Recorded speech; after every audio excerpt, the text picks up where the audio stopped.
And I think it's too narrow an aim in education. So educating for the whole of life and for the understanding of whole of life requires this sensitivity, this intelligence, this capacity to perceive connections for oneself, and including, of course, the capacity to learn from oneself by going to the library, picking up a book, and reading something and understanding it. One is not. So to create this learning mind rather than a knowing mind, and a mind that can learn for itself and not be all the time dependent on teachers. I agree with him that there is the role of the teacher in many areas. It is only in the perception which is required for religious truths to be perceived. There, Krishnamurti said that there is no guru, you are the teacher, you are the disciple, because the teacher can't give you perception, and those truths lie at the level of perception. But he did not deny the role of the teacher in all other areas. So in academics, in yoga, in music, you do need to go to a teacher to learn the technique and practice and so on. So, but this dependence on the teacher, he objected. Not only the dependence on, in the early part of his life, the dependence on masters for taking decisions and so on, he objected to that. He did not object, he didn't say that masters don't exist, but he said that in dependence, even on a living master, stunts your own intelligence. So not to be dependent on others for all the time getting answers, but to find out for yourself, that is the awakening of intelligence. And I think that's an important aim in education, to make the child capable of learning for himself. So I think I'll end here, and maybe we can have some. David, I want to give you another chance to talk a little bit about your experience with the school. Because I remember in your book quite a few examples of some challenges at the Oak Grove School to put it all together. Would you like to comment on that? And then maybe if you have questions for each other, we could do that, or take some questions from the audience. I'm sure there are some questions.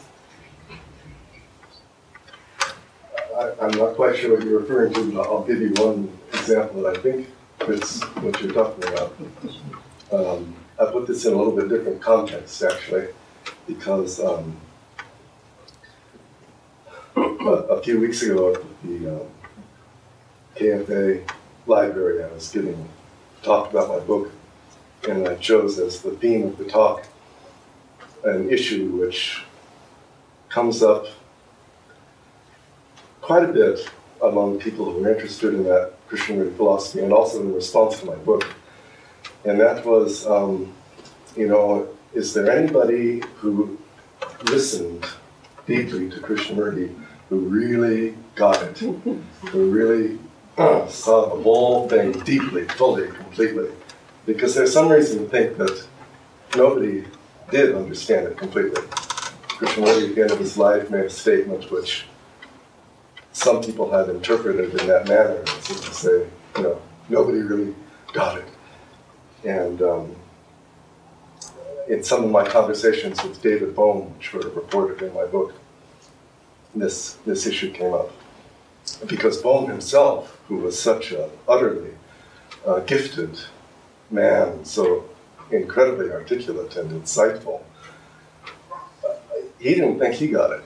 He didn't think he himself was transformed or deeply, deeply different after all of his studies. So, is it worth it, all this trouble we're going to? Nobody really, really got it. So I tried to make, in this talk I did a few weeks ago, I tried to make the case that, yeah, it's worth it, because, whether or not somebody grasps, the entirety of what Krishnamurti is talking about, I leave that an open question, whether anybody did. But what I do know is that there are a lot of lesser insights which did take place, which I consider very, very valuable. And just one example, which happens to be explored a little bit in my book. I was, as a first-year teacher at Oak Grove School, especially in the first 2 or 3 months, we just had a handful of students, but a couple of them were not all that well behaved. And I didn't really know how to handle it, because Krishnamurti says, you know, no reward, no punishment, no authority. And so if a kid is acting out or misbehaving in some way, well, what am I supposed to do? And so I went to see him. It was my first private meeting with Krishnamurti, you know, and I was completely in awe of the man. We were sitting in this little kitchen in the back of his cottage, and I was tongue-tied. I didn't know how to speak freely to him. So I just kind of blurted out the way I conceived of this question. I said to him, "Sir, what is the law in the classroom?" That's the way I phrased it. That's the way I thought about it. Is there no law whatsoever? No rules? What happens if a kid misbehaves? Anyway, all I had to say to him was that first question, what is the law in the classroom? He immediately got it. He knew just where I was going with this. And he kind of put his head down for a minute. And then he answered in a way which was not that helpful to me. He said, that's right, there's no law. He said more than that. He said, what you want to do is you want to cultivate an atmosphere in which the child feels completely cared for, completely looked after, completely attended to, and in that atmosphere, the misbehavior won't occur, he says. He likened it to being in church. He said, if you're in a church, you couldn't possibly smoke a cigarette. The atmosphere itself would prevent you from doing that. He wanted me to cultivate an atmosphere in the classroom such that misbehavior just wouldn't occur. So, that was fascinating and interesting. I loved hearing that, and I thought about it for months afterwards. It didn't really help me that much. So, it's one of those kind of all or nothing sorts of deals. But later on in the year, I found another opportunity to have another meeting with him. This time it wasn't just one-on-one, it was a small group. And I described a situation where we had a chicken coop on the property, and we had a student who used to go in there and kind of harass the chickens a little bit. I didn't witness this myself, but another student told me about it. And so a day came when that student insisted on staying in the chicken coop. Well, he needed to come up to the classroom, and I couldn't be in both places at once. And there was no atmosphere I could create to make him get up to the classroom. So we discussed this, and this time Krishnamurti came up with a different approach, which I remembered it when you mentioned cause and effect. He says, yes, there's a principle of cause and effect. No, we're not going to punish, we're not going to reward, but there's a principle of cause and effect here. If the student's behavior has certain consequences, then that in turn is going to have consequences for what possibilities we're going to make available to him. If he refuses to come out of the chicken coop, then he's not going to be allowed to go in there in the future.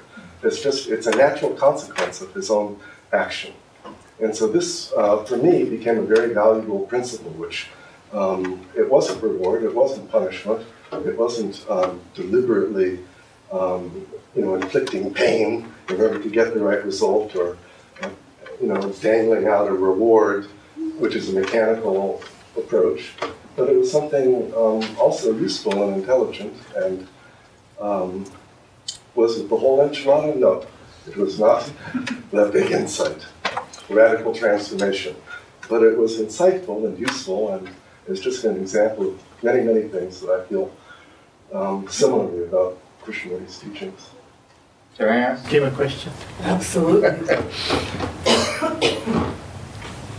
David, when you learned physics or mathematics, you never said, why did I not become Einstein in physics or mathematics? So when it comes to self-knowledge or understanding life, why do we say, why is it necessary to compare and feel whether I have become Krishnamurti or not? Isn't it the same? You start learning, and as far as your learning goes, to that much understanding of life you have. And similarly, as much understanding of physics as I got from my attempts to study physics, that much understanding I have of how nature functions. But when you make it into an aim that I must become like so-and-so, I think that's where it starts going wrong. So it doesn't matter whether somebody went all the way like Krishnamurti, or there may be somebody who might have gone beyond, or somebody who didn't.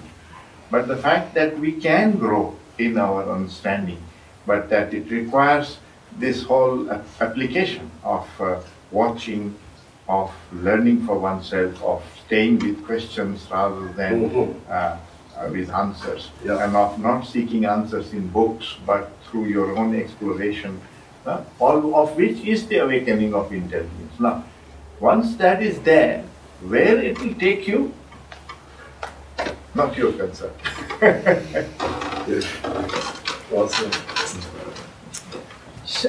Do we have any questions from the panelists to each other anymore? Or shall we open it up to the public?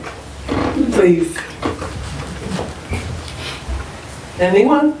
Be brave.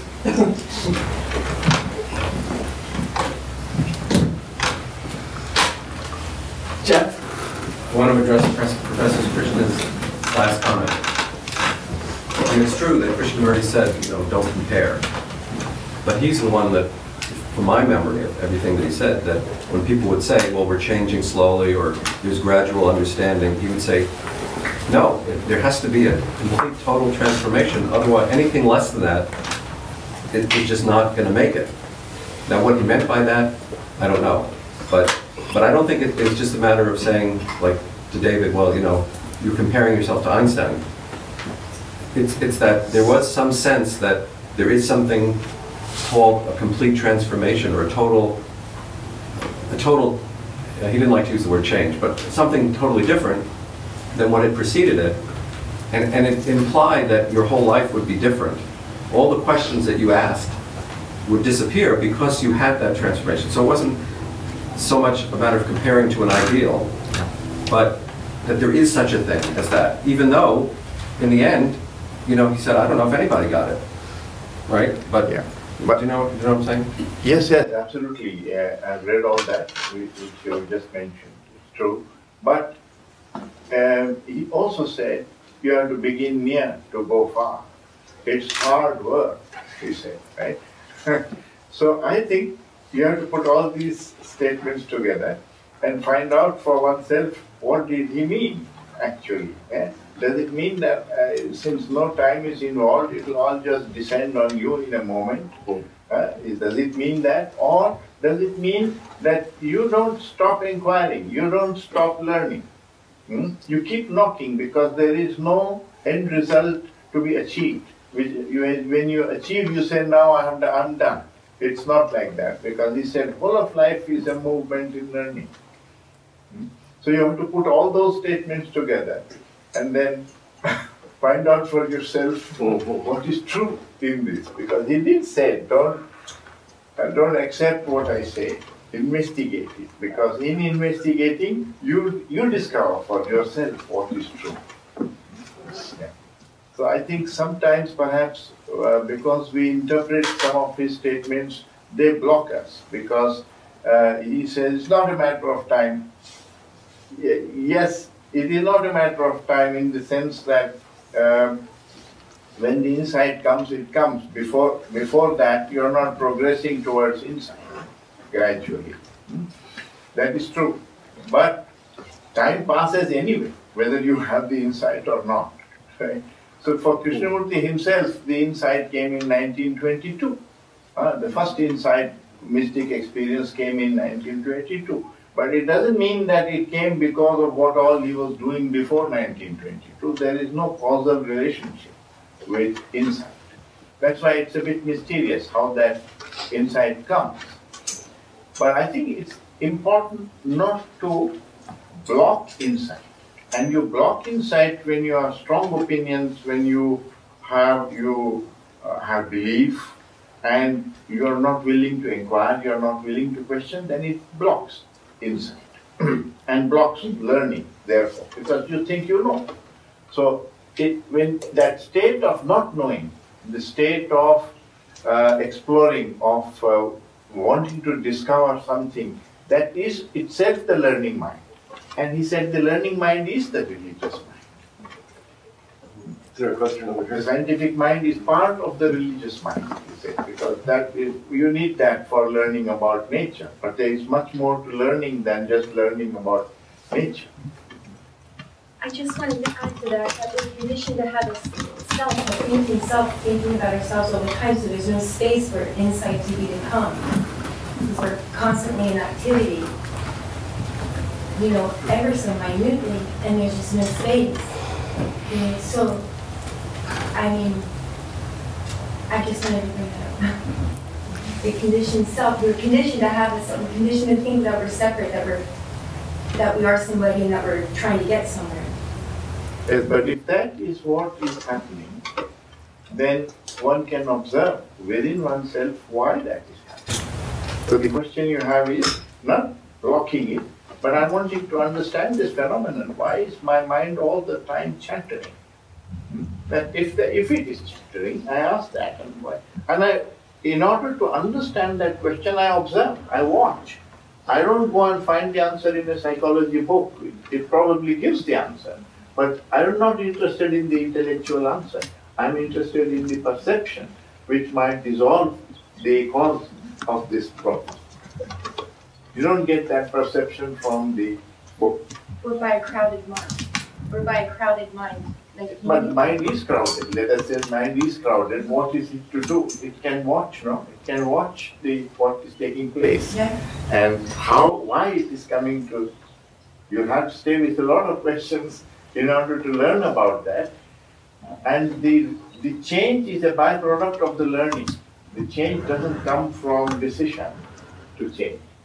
Because our decision is a very small thing in life. It works in superficial matters like which dress to buy or which car to ride and things like that, or which job to do. But you can't decide not to worry. You can't decide to be peaceful. You can't decide to see beauty. You can't decide to love someone. Right? So the greatest things in life don't come from decision, but they can be had. They are a byproduct of a lot of learning about oneself. And that learning comes from watching and inquiring. That learning mind. The learning mind is the essence. Otherwise, the path doesn't create learning.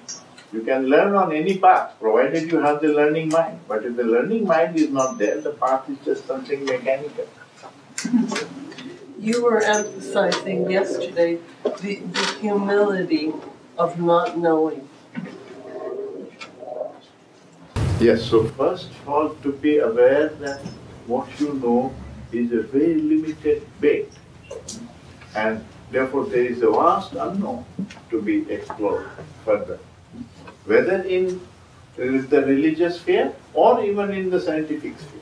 What scientists know even now is very small compared to all that is to be known. But one doesn't know how far that's why it's the unknown. You don't know about the unknown. Even a man like, I don't know whether it was Newton or Einstein, who were very great scientists, they said, all I know is like one pebble on all the seashores of the world. So after knowing all that, becoming expert, he discovers that really what he knows is nothing. But the young student who comes out of the graduate school, he is very arrogant and very proud. He says, I can solve these equations, I can do this, I can do that. The arrogance comes out of ignorance. In medical school, they taught us 50% of what we're teaching you is wrong. We just don't know which 50%. And then in 4 years, all of this will be wrong. Yeah, I read somewhere that everything before 1945 was just the history of placebo effect. Right. Until the penicillin landed on the spores, right? Professor Krishna, you said that if there's conflict and division, that usually lies in illusion. And when illusion ends, the conflict ends. Can you explain what you mean by illusion and give some examples of that? Yes, surely.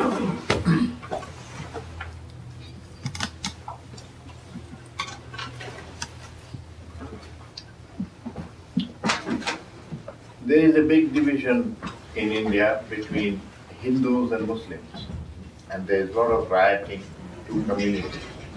A lot of violence comes out of that. Is that based on illusion or it's based on facts? What is a Muslim and what is a Hindu? The child that is born is neither Hindu nor Muslim. He happens to be born in a family. They impose that religion on him because that's the religion they practice. He becomes Muslim and he believes that there is God, such and such a description, and one must pray to him in such and such a way. He doesn't know if that is true. He doesn't know what God is. The Hindu believes something else because that's what he has been told. So he also doesn't really know what the truth is. And if these people had humility and honesty, they would say, well, you know, your ancestors told me something different about God and prayer, and my ancestors told me something else. So let's both find out what is the truth, right? But when you're not wanting to discover, when you identify with your illusion, calling it culture and mind and so on, then it creates division and you fight with each other. So that's how belief divides, no? Belief divides because your belief can be different from mine. You don't believe when you see something. You don't have to believe that that's a wood paneling, that that's a tree. You see it, right? When do you believe? When you don't see. When you don't see, why not say, I don't know? That's the honest truth. Why does one have to believe? No? So belief is an imaginary thing which gives some kind of comfort because as was just mentioned, I think it was fear. It is fear and you are afraid, so you imagine a father figure there who's protecting me and I'm praying to him, and that gives you some sort of comfort. It decreases your nervousness and so on. Doesn't necessarily mean that that is true or actually existence is imaginary. So it's these illusions that divide. The fact is that there is no difference between the Hindu and the Muslim. In body and in consciousness, there is no difference. They have the same consciousness, they have the same body. But some ideas are different in their head because that's what has been drained. And when you are attached to those ideas, then that's what is illusion. And that divides. What is it inside us afraid that we create? Pardon? What is it inside of us that is afraid that makes us create a belief like we're Muslim or Hindu? Would you like to answer that? Yes. Well, you know, we evolved in a situation with a lot of danger. The last couple 100,000 years, we were in an environment in which if you didn't see the tail twitching in the distance, you were likely to be eaten by the tiger. You mistook it for a lead. Are you saying that dropped over into the psychological realm? Yes. So? Yeah. That we have the activating system in the brain that is looking for danger, and it's a survival instinct. Otherwise, we wouldn't have gotten our genes into the next generation if we had been eaten. But so there's a basic fear, but we don't know what to attach it to. So I look, it's not the tiger. You know, what should I attach my fear to? Is it death? Is it the fact that I really don't know anything? Is it people who don't believe the same as I do? But it's looking for a place to latch I don't know, like why do we have to have a belief in something that has nothing to do with physical survival? But we can't, because we can't sit there with that existential uncertainty. the fact that is that we're going to die, we don't know why we're here, and we don't know, everything is fundamentally uncertain.